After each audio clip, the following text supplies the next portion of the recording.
Me chamam de Cida das ervas desde que eu tinha forças para amassar uma folha e tirar dela remédio. Dizem isso com carinho ou com desdém, dependendo de quem conta a história. Eu não nasci curandeira, aprendi.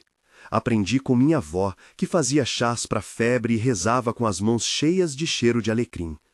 Aprendi com as mulheres da beira do rio, que botavam ouvidos nas conversas da praça e segredavam receitas como se fossem mapas de salvação. E foi esse saber miúdo, de almofariz e rezadeira de esquina, que me pôs no centro de uma tempestade que ninguém imaginava. Quando eu expus a mulher que usava simpatias proibidas para roubar maridos, pensei que estaria libertando alguém. Pensei que estaria devolvendo casamento, dignidade, abrindo portas que se fechavam em lágrimas tarde da noite. Não imaginei, jamais, que eu pagaria tão caro por dizer aquilo que vi. Foi simples e foi complexo. Foi um fio puxado que desatou a trama inteira. A cidade é pequena, tem igreja com relógio que parece nunca acertar, um mercado que cheira a farinha e café, o rio que passa mais devagar do que as contas dos velhos. As casas ficam coladas umas às outras como quem se protege do vento. A fofoca corre de quintal a quintal, a reputação é moeda corrente. Numa cidade assim, poder se faz com olhar e com segredo. Belmira se chamava Belmira, mas a maioria a chamava de a Senhora das Simpatias. Era dona de um sorriso fácil, roupa sempre limpa, perfume que não era bem perfume, um cheiro de pó de talco e incenso barato. Tinha um jeito de receber que fazia as mulheres se abrirem. Elas iam até a cozinha dela com olhos de pedir consolo. Meu marido não me olha mais, ele pega no copo e já vai para a rua. As meninas acham que eu não sirvo mais para nada. Belmira dizia palavras que eram conforto e dava objetos, pedacinhos de pano, papéis dobrados, fitas com nós. Explicava que eram simpatias velhas, de família, que restauravam amor, aproximavam o marido, curavam o olho gordo. Tinha sempre pratinhos, chulas de ervas e uma caixa de cartas amarelada que ela guardava como se fosse um tesouro. Se você ouvir sem se pôr no lugar, pode achar que tudo isso é inocente. Afinal, todo mundo busca um jeitinho para segurar o que ama. O perigo começou quando as histórias deixaram de ser só história e viraram padrão. Casamentos que desmanchavam em poucos meses, homens que mudavam de um jeito brusco, heranças sendo reivindicadas por novas amigas de fé. Não era só o coração partido de uma ou outra, era uma corrente de desmantelo. As primeiras que chegaram até mim eram sempre baixinho. Cida, você nasceu de cuidar de gente. Olha, será que tem como saber se isso é verdade? Eu não costumo me meter em confusão alheia. Minha mão conhece mais raízes do que intriga. Mas quando uma menina voltou da casa de Belmira e me relatou que o marido tinha chegado em casa e disse que não lembrava da esposa, que havia um pedaço de pano com perfume no bolso, eu senti aquela pontada no estômago que diz que algo não é só hábito, é maquinação. Vieram outras. Esther, com os olhos fundos de quem chorou escondido. Maria do Alto, cuja alma parecia ter sido recolhida de dentro dela. Dona Nilde, que me trouxe um bilhete amassado encontrado debaixo do travesseiro do marido. Não olhe para trás. Pequenas coisas, objetos minúsculos, palavras repetidas que juntas formavam um padrão. Eu podia ter virado as costas. Poderia ter continuado a coar chá de boldo e a vender minhas garrafadas. O povo perdoa o ciúme, oferece chá, mas não perdoa quem mexe onde não deve. Só que eu não suportava ver as mulheres voltarem como se tivessem deixado metade da alma na casa de alguém. Lembrei de minha avó dizendo, se fizer bem, tem que falar. E então comecei a ouvir com cuidado, a anotar para mim mesma, a juntar fio por fio. Juntei relatos. Não são provas na linguagem dos tribunais, mas são evidências no corpo das pessoas. Marcas de chaves deixadas na pele da mão por brigas que surgiram do nada. Cartas de despedida nunca enviadas. Orações escritas em papéis que sumiam do altar do quarto. Havia sempre um detalhe parecido. Um presente recebido no domingo, uma promessa sussurrada numa festa, um amuleto novo escondido no bolso dele. Tantas coincidências me fizeram pensar que coincidência demais também é mapa. Comecei devagar. Chamei algumas mulheres para conversar enquanto eu arrumava as ervas no almofariz. Falamos de saudade, de medo, de vergonha. Foi Rosa quem apareceu primeiro, uma mulher de mãos grossas que lavava a roupa na chuva e sabia de tudo o que acontecia na rua do mercado. Rosa me trouxe o nome de outras. Se houver alguém que possa juntar, é você, Cida. Fala, a gente não aguenta mais. No mesmo dia, uma jovem me mostrou um retalho de pano com nozinhos. Ela disse que é para que ele volte. Ele voltou, mas não para mim. As vozes se empilhavam como pedra em barranco. Havia também a face ambígua da coisa. Belmira não era uma bruxa de coroas negras. Ela oferecia conforto às mulheres que iam buscar esperança. Em muitos casos, ela apenas escutava. Há momentos em que acreditar em uma simpatia é abraçar uma causa que nos dá força para atravessar o dia. Muitas vezes, a simpatia é só o fácil deitar-se e acreditar que existe um remédio para a dor. E houve mulheres que encontraram consolo em Belmira, e eu reconheci isso. Mas consolo se torna exploração quando passa a ser moeda de troca e quando a cura aparente de uma condição vira mecanismo de poder. Eu precisava de mais que relatos, precisava de fios que se entrelaçassem, de sinais que mostrassem que havia intenção e padrão. Comecei a recolher pequenos objetos que as mulheres iam me trazendo. Um pedaço de fita enrolado embaixo do colchão, um bilhete amarrado com linha vermelha, uma foto com olhos riscados, uma oração escrita com letra trêmula. Eram objetos, sim, mas objetos falam. Eles contavam de reuniões à noite, de ungüentos passados na mão do marido e conselhos para esquecer a mulher velha. Os objetos não podiam falar em tribunal, talvez, mas eram testemunhas no cotidiano. Não fiz isso sozinha.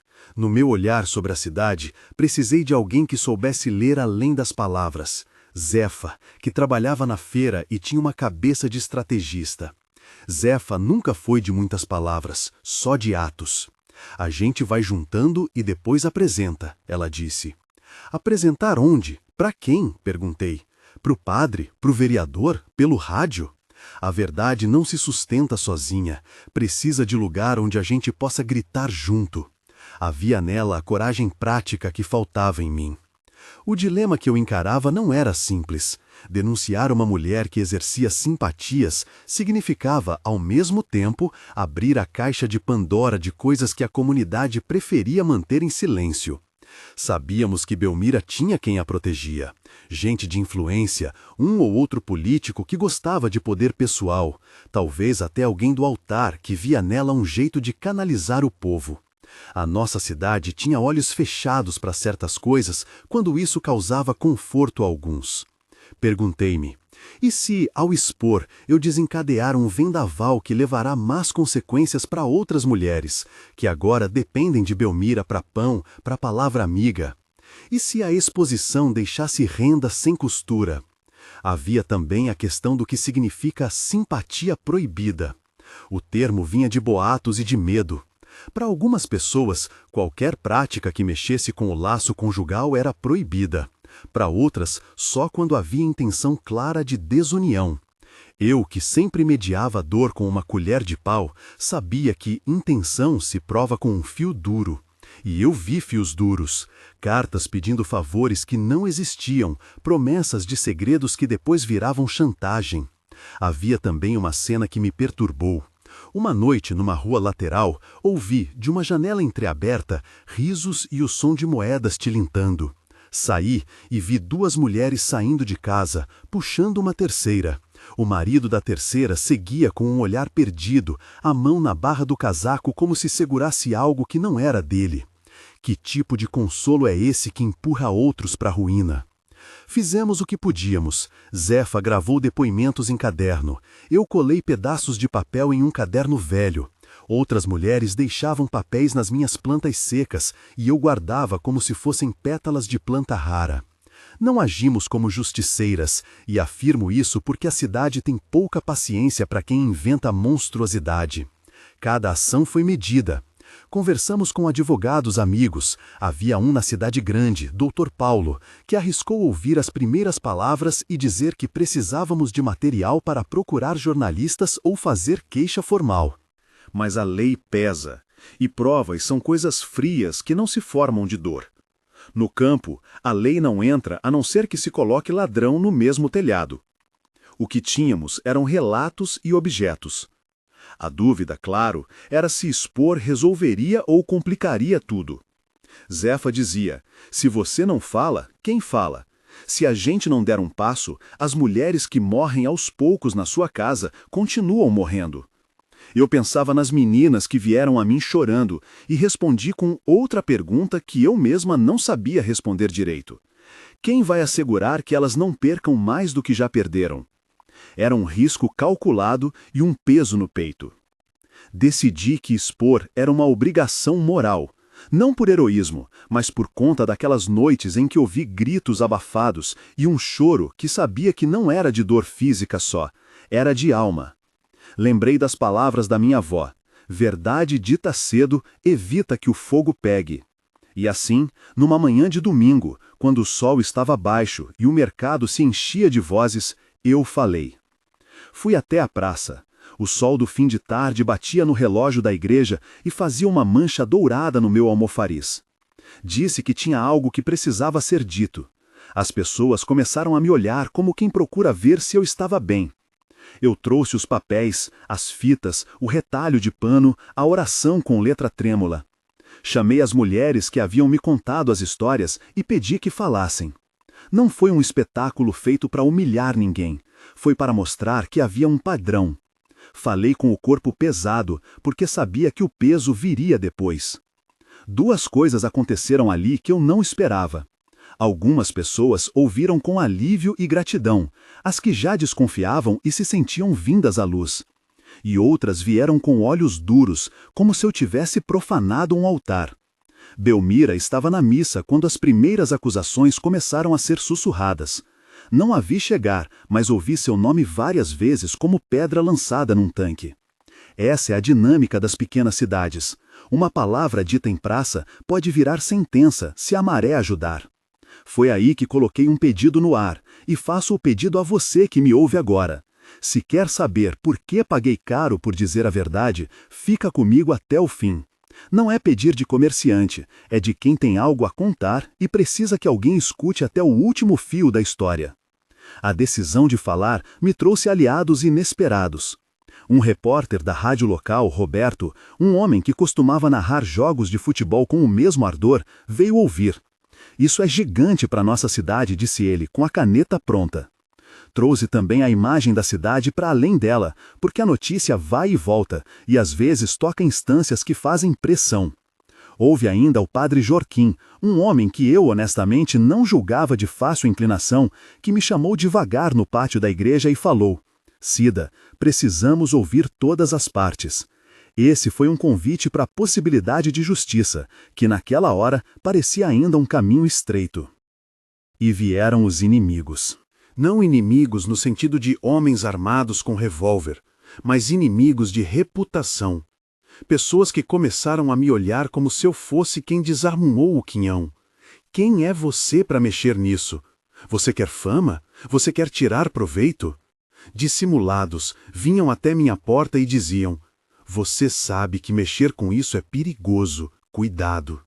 As palavras são como moscas, aparecem de todos os lados e fazem ruído nas janelas. A primeira retaliação direta veio em forma de boato e de consequência prática. No dia seguinte, ninguém mais foi ao meu barracão comprar um chazinho. As mulheres que eram minhas clientes, que vinham trocar receita por história, passaram a atravessar a rua. O homem que me ajudava a carregar os sacos de capim evitou me olhar. A resistência da cidade foi silenciosa e eficaz. Privação social, o corte de pequenas ajudas que, somadas, fazem falta. O comércio que me vendia as ervas deixou de me estender o prazo. Acreditamos em sua palavra, Cida, mas a gente também tem de zelar pelos nossos fornecedores, disse o dono. Vieram também ameaças mais diretas. Uma manhã, encontrei o portão da minha casa riscado com uma sigla que não entendi logo.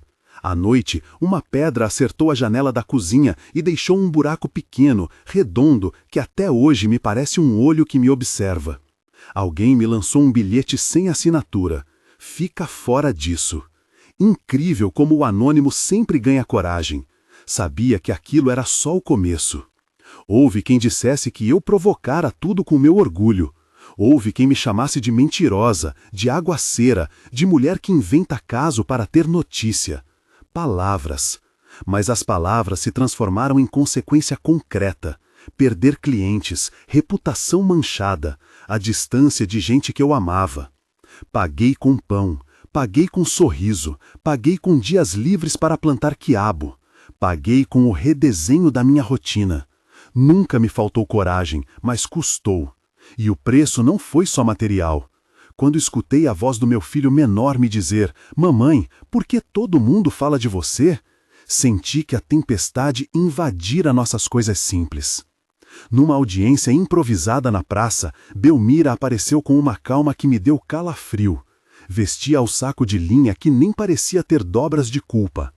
Havia outras mulheres ao redor dela, senhoras de gravata no pescoço e homens com o olhar de quem tem alguma coisa a perder. Belmira falou com doçura: "Eu apenas ajudo." A frase caiu no meio da multidão como uma promessa. Alguns aplaudiram, outros bateram palmas com o punho fechado. A cidade se partiu em linhas tênues. Eu podia ter recuado. Pensei nisso. Pensei em voltar a misturar as ervas e a fazer chá e a não me incomodar com o que era problema de todo mundo. Mas quando uma mulher me puxou pela manga e disse: "Você fez que eu tivesse coragem de falar com meu marido antes que fosse tarde demais", eu vi que haviam pequenas vitórias no meio do caos. Vi que, mesmo pagando, eu não poderia calar. Não pelo meu orgulho, mas por elas. As retaliações escalaram. Uma noite, alguém soltou um boato tão pesado que chegou à cidade vizinha, que eu fazia trabalhos para separar casais, que eu era de má fama. A mentira viaja rápido quando é amarrada com desejo. Meus parentes receberam mensagens, me perguntaram se eu estava bem. Um dia, a minha caixa de correio, que costumava ter bilhetes de vizinhos pedindo farinha, trouxe uma carta de ameaça. As coisas começaram a ter cor que eu não conhecia, a cor do medo interno. No fundo do meu quintal, pendurei um punhado de ervas secas para não perder a prática. As ervas balançaram na ventania como se estivessem chorando. Ao mesmo tempo, havia redes que se formavam para me proteger. Irmã Celina, que trabalhava no hospital da cidade e que sempre me deu remédios quando eu precisava, passou a enviar gente em nome da assistência. Um grupo de mulheres passou a deixar comida na minha porta. Venho escrevendo isso porque é importante não perder de vista que, no mesmo compasso em que a cidade me punia, a cidade também se unia. Solidariedade não aparece em manchete com a mesma fome que o escândalo, mas ela costura o resto. O repórter Roberto, que prometeu ouvir todos, trouxe um colega de cidade grande. Uma reportagem curta saiu na rádio. Não era a sentença, era a voz que atravessava vales e que podia, talvez, trazer a atenção que nos protegia. A cidade então dividiu em duas faixas, os que escutaram e os que se fecharam. Essas divisões não são fáceis de apagar. Aprendi que coragem tem preço e que a exposição é uma faca de dois gumes. Houve naquela sequência um momento que me fez duvidar de mim. Ao final de um dia longo, sentei à margem do rio. O vento cheirava a capim cortado e a água corria com a lentidão de quem sabe de segredos. Puxei o almofariz para o colo e comecei a moer uma mistura para dor de estômago. As mãos, enrugadas e firmes, lembraram-me de onde vim. E aconteceu algo curioso. Uma senhora que eu não via há anos, Dona Lucinda, sentou-se ao meu lado com um olhar limpo.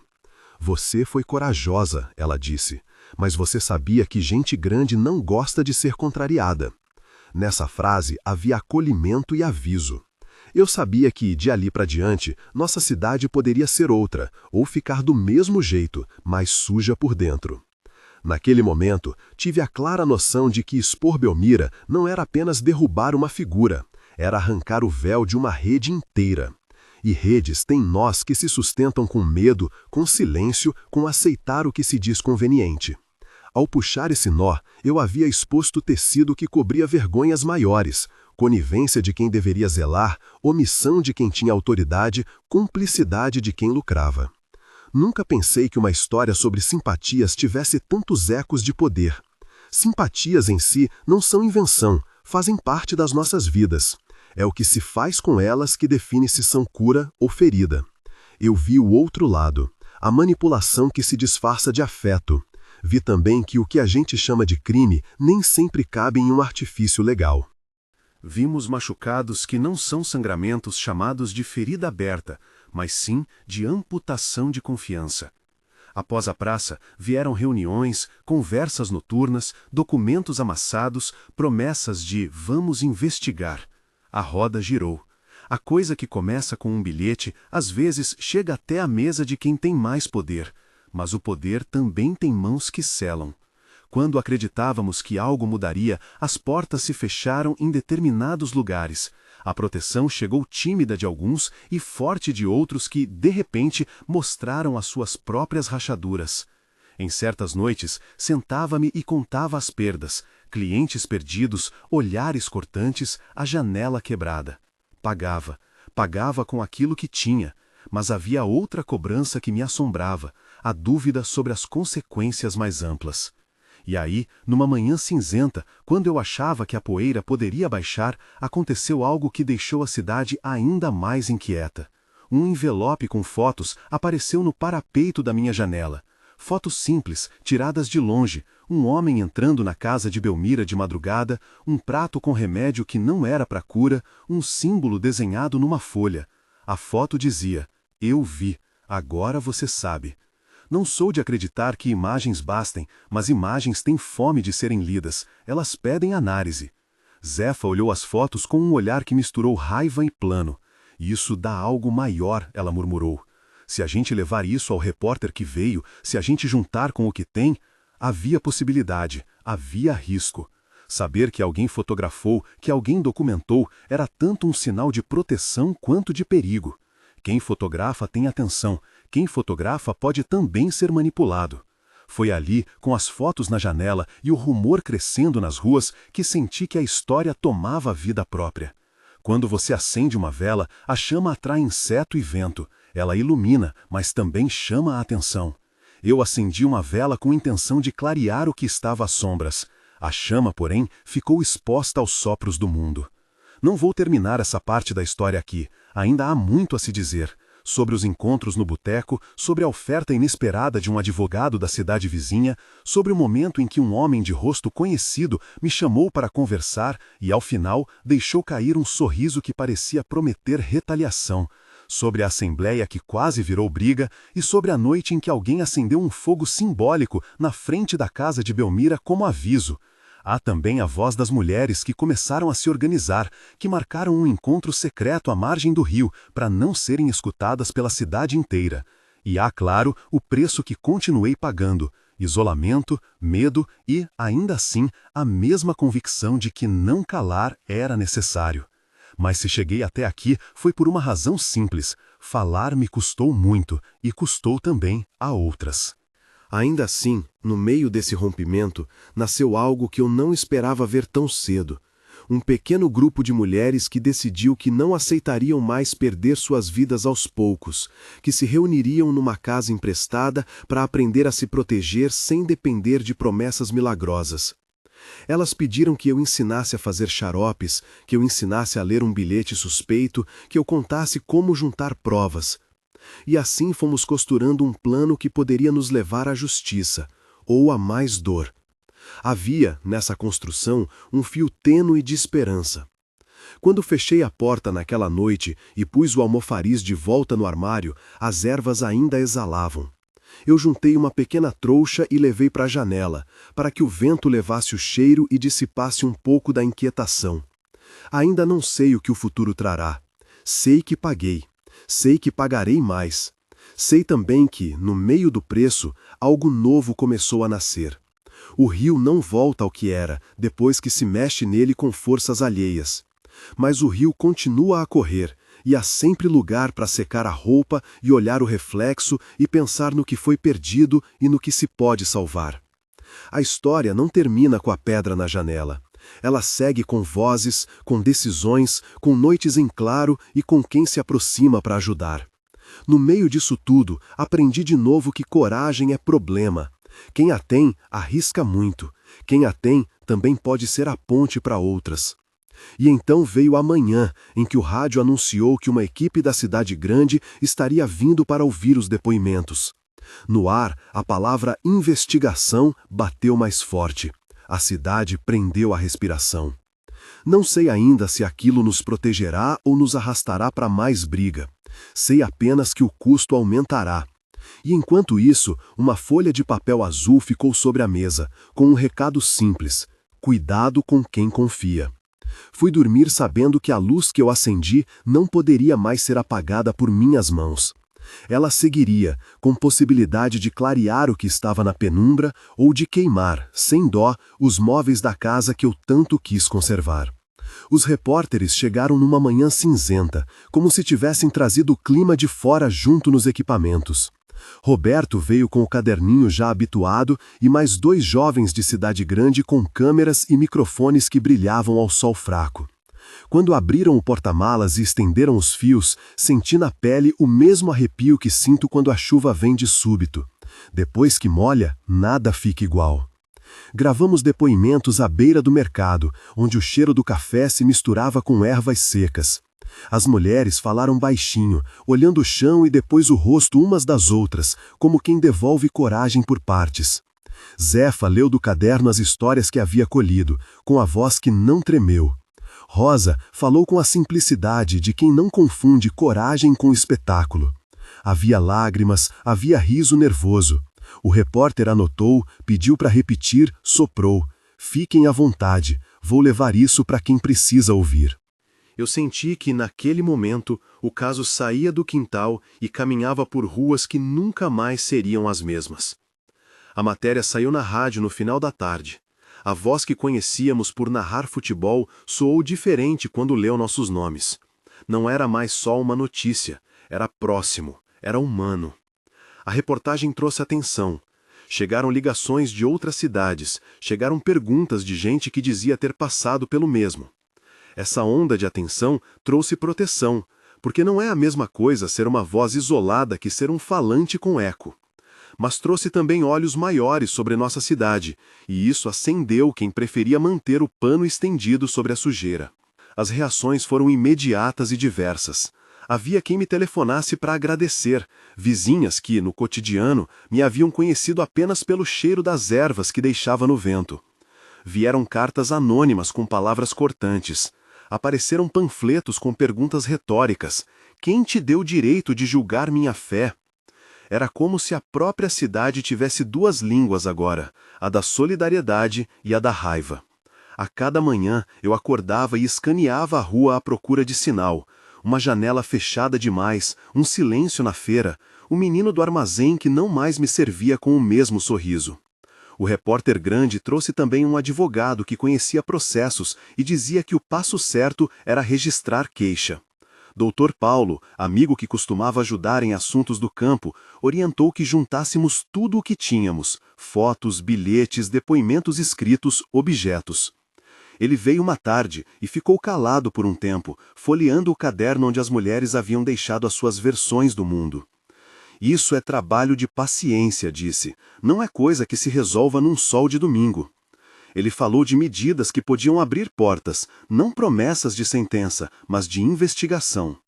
Dei a ele as fotos que tinham aparecido na minha janela, e ele prometeu ir à cidade grande e ver onde aquilo poderia chegar. Aos poucos, formou-se um ruidoso homenagem público. Uma comissão da Câmara Municipal marcou audiência. O padre da paróquia, em nome da instituição, pediu prudência e abertura para ouvir, e isso soou como um silêncio que poderia virar vento a nosso favor. Houve pressão de pessoas influentes que disseram não entender por que uma senhora que fazia chás havia de transformar-se em peça de discussão pública. Havia medo de perder clientela, de perder influência, havia, sobretudo, medo de ver o quadro da cidade virado de cabeça para baixo. No dia da audiência, a sala da Câmara encheu de pessoas do povo e de outras que nunca vinham a esse tipo de encontro. A mesa foi posta como num tribunal de pequenas coisas. Eu subi com o caderno, as fitas, as fotos. Havia medo no fundo da garganta, mas também a tranquilidade de quem sabe que não fala sozinha. Relatei aquilo que sabia, sem teatralidade, sem a pressa de quem quer convencer com fogo. As mulheres falaram. Algumas não conseguiram dizer tudo, e as palavras vieram em pedaços. Houve quem negasse. Belmira estava lá, de rosto sereno, com quem a defendia em volta dela. Ela falou de ajuda, de compaixão, disse que nunca quis mal a ninguém. Quando ouvi as vozes que a defendiam, entendi melhor a complexidade. Havia recados de gratidão verdadeiros, havia quem a visse como refúgio. Havia também interesses entrelaçados, afeto, sobrevivência, quem sabe vantagens. Uma rede de vida se emaranhava com fios tortos. Os vereadores entenderam que não poderiam apenas lavar as mãos. Criaram uma comissão para apurar palavras burocráticas mais necessárias. A comissão pediu que a polícia verificasse se havia indícios de crime. A polícia veio conversar com umas e com outras. Não era um caminho rápido, e isso frustrou algumas de nós. Perguntei a mim mesma quantas manhãs seriam necessárias para que o sistema que costuma funcionar com lentidão começasse a dar sinais de movimento. Aprendi ali uma lição que me acompanharia. Processos são madeiras que só se movem com o esforço de muitos. Enquanto esperávamos as respostas oficiais, a retaliação virou mais concreta. Circularam na cidade imagens que me envergonhavam, fotos minhas de jovem, recortes de jornais velhos, frases arrancadas do contexto. Tudo para tornar-me figura menor, uma caricatura. Alguém deixou um saco de estrume na minha porta. Outro rumor dizia que eu tirara proveito financeiro com a história. Ouvi essas palavras como quem ouve vento empurrando telhas, brutais, porque fazem ruído e quebram a noite. Meu filho pequeno começou a perguntar por que, na escola, os outros meninos cochichavam quando ele passava. Meu filho, Pedro, cresceu ouvindo história de rio e de seca, agora crescia ouvindo murmúrios também. Eu tive de ser firme e falar com ele com a calma que lhes faltara aos ouvintes. Filho, às vezes a verdade custa. Mamãe pode pagar por isso, mas a verdade vai te proteger no futuro. Ele me olhava com os olhos grandes de criança que não entende política adulta. Eu não queria que ele aprendesse em que coragem é punição, mas sabia que era um dos riscos. Houve uma noite em que acordamos com um fogo de pequenas proporções em frente ao mercado. Não havia muita largura para a tragédia, mas o medo cresceu como se as chamas quisessem um corpo maior. Felizmente, o fogo foi controlado por vizinhos. Pude sentir a cidade inteira exalando medo pelo mesmo motivo. Nós tínhamos tocado um bolso que incomodou alguém. Essa sensação de insegurança fez com que algumas mulheres que poderiam testemunhar se retraíram. O que costumo dizer às que contam suas dores é que a coragem precisa de abrigo, e abrigo é feito com paredes e com redes de proteção. Assim nasceu a Casa do Rio, um nome simples, porque nada precisava de enfeite. Começamos com uma sala emprestada por uma senhora que trabalhava na prefeitura, com um fogão velho que nos aquecia as mãos e um cobertor que foi trazido por alguém. Era um espaço pequeno, mas nela recebíamos relatos, tomávamos chá e, sobretudo, ensinávamos umas às outras a conservar as provas, como guardar uma carta, como fotografar um objeto com o celular, como registrar um depoimento por escrito. Dona Lúcia, que tinha um tempero que curava qualquer tristeza, trouxe panos que serviram de cortina. Uma costureira deu a primeira máquina, e aos poucos a Casa do Rio virou mais que um abrigo físico. Virou um lugar onde a dor feminina era tratada com prática, não com denúncia vazia. Os dias de roda de conversa eram cheios de instruções simples. Como identificar um padrão, como pedir ajuda sem se expor mais do que era necessário, como conversar com um advogado. Vieram voluntários de fora, uma psicóloga que fazia atendimentos gratuitos por algumas horas, um grupo de estudantes que organizou oficinas sobre direitos e um médico que visitava uma vez por semana. A Casa do Rio se tornou um pequeno hospital de palavras feridas. Para mim, que sempre fui de almofariz, ensinar a fazer chá virou ato político. Era ensinar autonomia, era mostrar que não dependíamos de promessas que vinham de mãos duvidosas. A presença da mídia nacional fez diferença. Fotos, reportagens, programas de TV falaram sobre nosso caso como se fosse exemplar de uma prática que acontecia em muitos recantos. Isso atraiu olhares e também recursos tímidos. Uma ONG de cidade grande enviou R$ 2.000 para as necessidades básicas da casa. Não era muito, mas bastou para pagar o primeiro mês de aluguel e comprar mantimentos. Ao mesmo tempo, trouxe dissabores, comentários maldosos nas redes, pessoas que nunca nos procuraram escrevendo como se nos conhecessem. A fama tem esse preço, protege e expõe. A igreja local viveu seu momento de reflexão. Dom Mateus, que eu soube ser bispo nomeado por quem queria mudança, pediu que se abrisse uma verificação interna. Não quero dizer que o alto escalão tenha culpado ninguém antes de saber. O que houve foi uma movimentação para que práticas que pudessem ferir fossem investigadas. Isso deu esperança. Em uma reunião discreta, um padre que eu julgava conivente fechou a porta e falou comigo. Cida, tenho visto coisas que me pesam. Obrigado por ter falado. O simples obrigado de um homem de altar teve peso de confissão. Não precisamos que todos apoiem, precisamos que alguns, com autoridade, rompam o silêncio. As semanas seguintes foram duras. O desgaste psicológico se acumulou. A difamação me trouxe noites mal dormidas. Havia dias em que me perguntava se tudo aquilo valia a pena.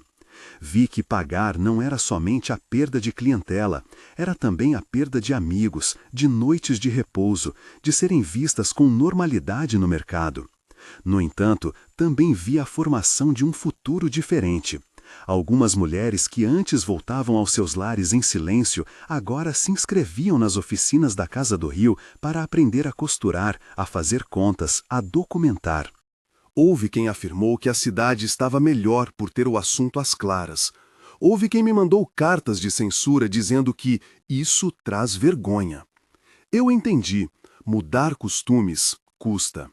Um dia, numa audiência pública que a comissão da Câmara chamou para ouvir os depoimentos formalmente, a sala ficou tensa.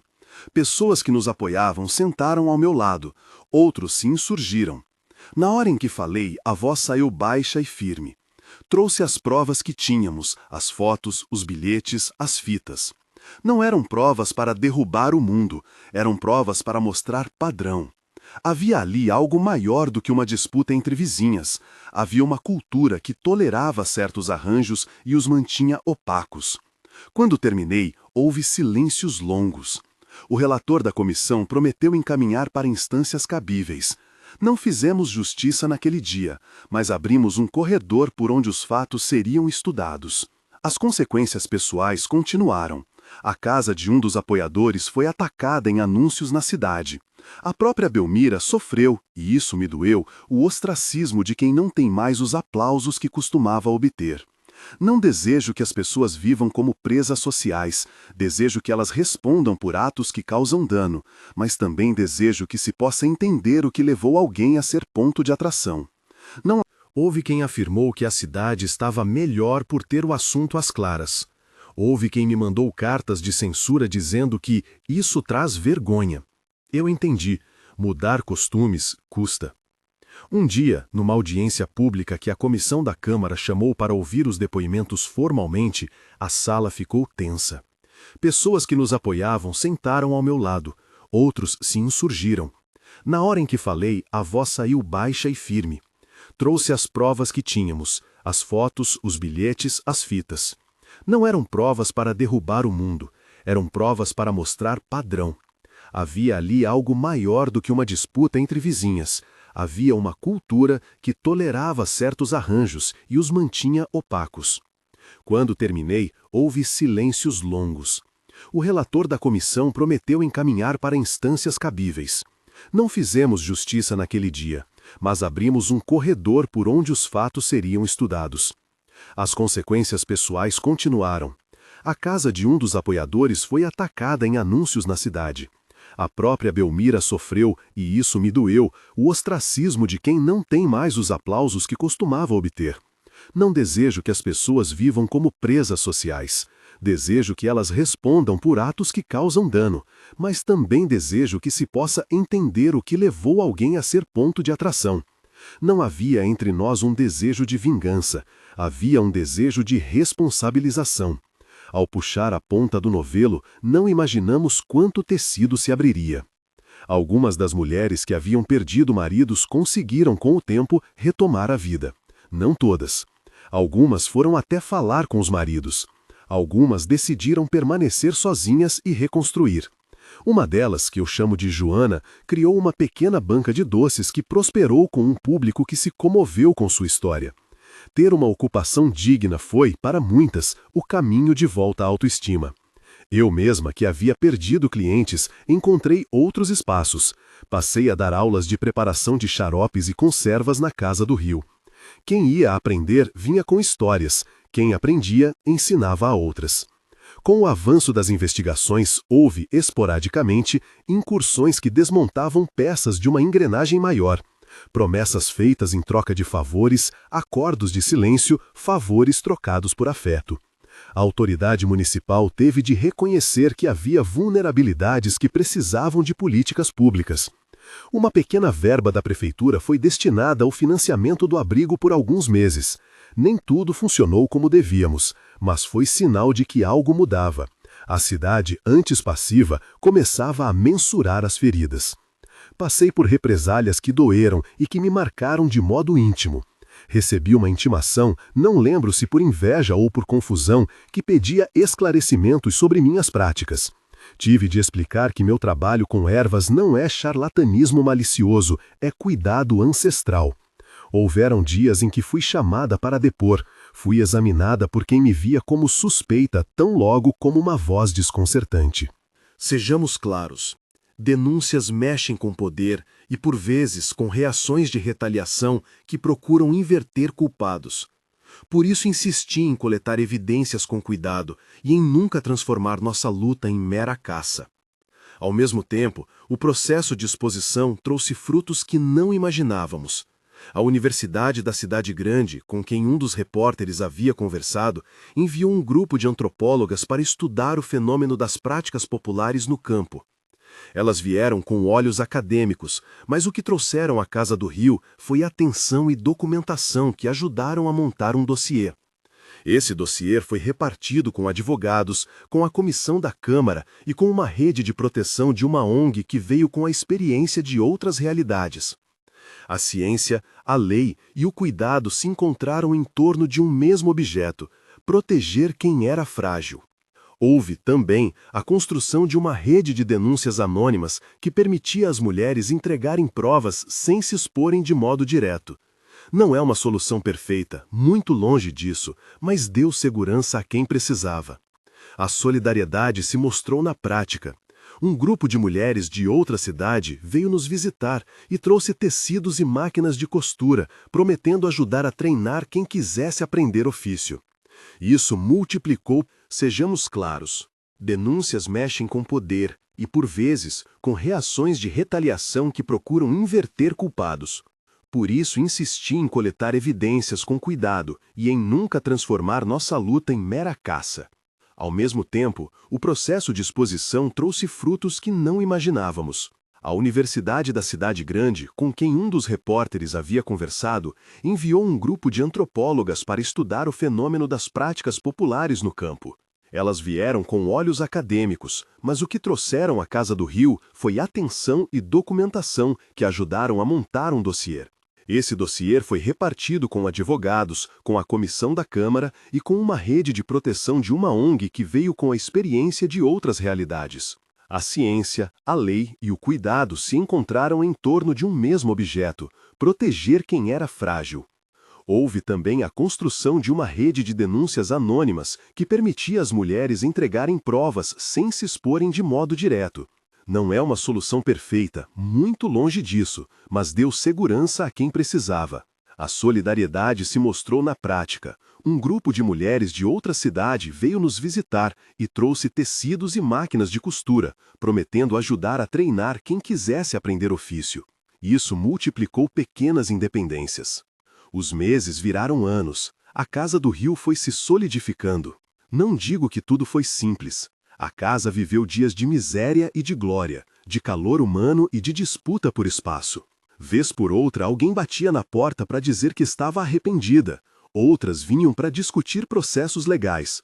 Aprendemos como mulheres que uma comunidade se constrói em parte com perdão, em parte com firmeza.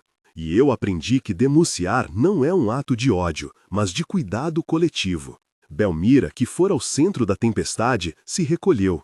Parte do que aconteceu com ela foi público, parte ficou nas margens, nos rumores e nas conversas noturnas. Vi que sua vida também fora transformada. Não celebrei seu encolhimento, lamentei a dor que sempre é humana. Em várias noites em que a lua se escondia e o rio engolia vozes, pensei em como a nossa pequena cidade abriga tanto afeto quanto interesse. Não existe resposta simples para quem se deixou levar por práticas que ferem. Alguns precisam de justiça, outros de cuidado. O que a exposição trouxe foi a possibilidade de tratar essas realidades com menos segredo.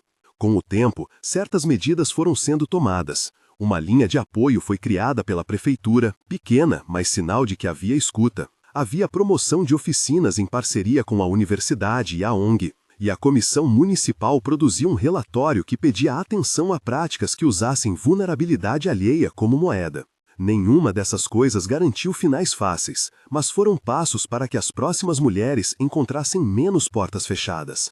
A recompensa foi, para mim, uma mistura agridoce. Recebi reconhecimento público, menções em jornais, convites para falar em eventos, e isso ajudou a manter a Casa do Rio. Ganhamos amigos que se tornaram pilares, mas paguei com relações rompidas, com dias de medo que ainda vinham como vento frio, com a sensação persistente de que minha reputação carregaria para sempre a marca de quem resolveu não obedecer ao silêncio. Algumas noites eu ainda olhava a janela quebrada e via o buraco redondo como um olho que lembrou que fui exposta. Hoje, esse buraco é quase motivo de riso. As crianças que frequentam a casa brincam de lançar bolinhas de papel e acertar o olho. A cidade torna-se, aos poucos, mais humana. Aprendi a reconfigurar a minha fé. Não a abandonei. Antes, revi o que era fé e o que era instituição. A fé que me amparava no trabalho de ervas continuou sendo meu mapa. Mas passei a entender que fé não pode ser instrumento de dominação. Isso não é ataque à espiritualidade, é defesa da espiritualidade. Rezar não pode ser usado para silenciar uma mulher que pede ajuda. A fé que abriga não é a mesma que condena. Dizei-me, como não repensar as bases quando se percebe que o altar foi usado para segurar segredos que deviam ser iluminados? Hoje, a Casa do Rio tem um quintal com flores e um painel de fotos das nossas primeiras lutas. Há uma prateleira com potes de xarope etiquetados com caligrafia tremida que conta histórias. Cada pote tem um nome, quem trouxe e qual foi a razão de quem precisava de cuidado. Pedro cresceu, aprendeu a consertar motores e, de vez em quando, me ajuda a carregar sacos de capim. Ele diz com a voz de quem foi menino e viu mãe perseguida: "Mamãe, eu entendi que coragem tem preço, mas valeu." Essas palavras e o rosto das mulheres que hoje trabalham na casa são o que me dá sentido. Não digo que o final é bonito como um enredo de novela. A vida aqui continua sendo cheia de ternura e de lutas. Mas digo que, ao pagar um preço, contribuí para que outras pagassem menos. Isso não é consolo fácil, é constatação. A cidade mudou em camadas, as vozes ficaram um pouco mais altas, as redes de proteção ficaram um pouco mais fortes, e quando uma mulher bate na porta pedindo abrigo, nós temos um lugar para recebê-la. Nem sempre é ideal, às vezes falta dinheiro, às vezes falta coragem das autoridades. Mas há um caminho que não existia antes, um fio firme que liga quem foi ferida às que oferecem cuidado. Quando caminho pela margem do rio, sinto as minhas mãos com cheiro de alecrim e couro, e penso nas noites em que perguntei se devia silenciar. Hoje sei que a coragem tem um custo que não se mede só em moedas. Paguei com pequenos imprevistos cotidianos e também com coisas que pesam. Dessas, o mais duro é ver que a confiança que alguns me tinham foi corroída. Mas há ganhos que ninguém tira. A certeza de que uma parte da cidade aprendeu a perguntar antes de tolerar. Se me perguntarem se faria tudo de novo, digo que sim, com cautelas e com alianças mais sólidas. Digo que, expondo a pessoa que usava simpatias para manipular laços, eu não quis ser juíza. Quis ser testemunha e ponte. Paguei de muitas maneiras. E esse pagamento abriu espaço para que outras não perdessem tanto. Se esta história tocou você, pense em apoiar ou procurar redes que acolhem mulheres em situação de vulnerabilidade. Compartilhar a história, falar dela com cuidado, ajudar a fortalecer espaços como o nosso é uma forma de transformar dor em proteção. Eu sigo aqui, com meu almofariz, com meu chá pronto e com uma vela sempre acesa para lembrar. A verdade dita, mesmo que doa, pode evitar que o fogo se torne incêndio. E enquanto o rio corre, nós continuamos a secar roupas na margem, a costurar novas vidas e a cuidar umas das outras.